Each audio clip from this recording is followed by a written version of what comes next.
Hi children.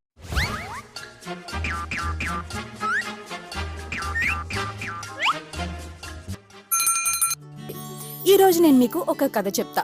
ఒక fridge లో ముగ్గురు ఫ్రెండ్స్ ఉన్నారు.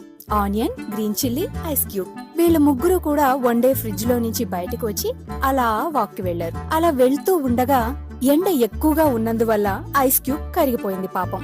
అలా ఐస్ క్యూబ్ కరిగిపోవడం చూసి ఆనియన్, గ్రీన్ చిల్లీ ఇద్దరు కూడా ఇంకొంచెం ముందుకు అలా వెళ్తూ ఉండగా ఒక స్విమ్మింగ్ పూల్ వచ్చింది. అక్కడ వీళ్ళిద్దరూ కూడా స్నానం చేసి బయటకు వచ్చారు. అప్పుడే స్నానం చేసి క్లీన్ గా గ్రీన్ గా ఉండడం వల్ల చిల్లీని చూసి ఒక బజ్జీ కొట్టువాడు చిల్లీని తీసుకువెళ్లి మిర్చి బజ్జీ వేసేశాడు.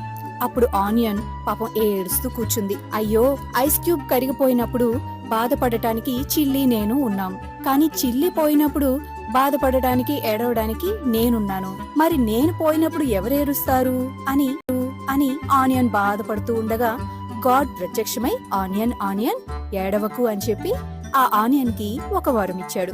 ఏమని అంటే, నిన్ను ఎవరైతే కట్ చేస్తారో వాళ్లే ఏడుస్తారు అని వరం ఇచ్చాడు. అందుకే మనం ఆనియన్ ని కట్ చేసినప్పుడు మనకి కళ్ళల్లో నీళ్లు వస్తాయి.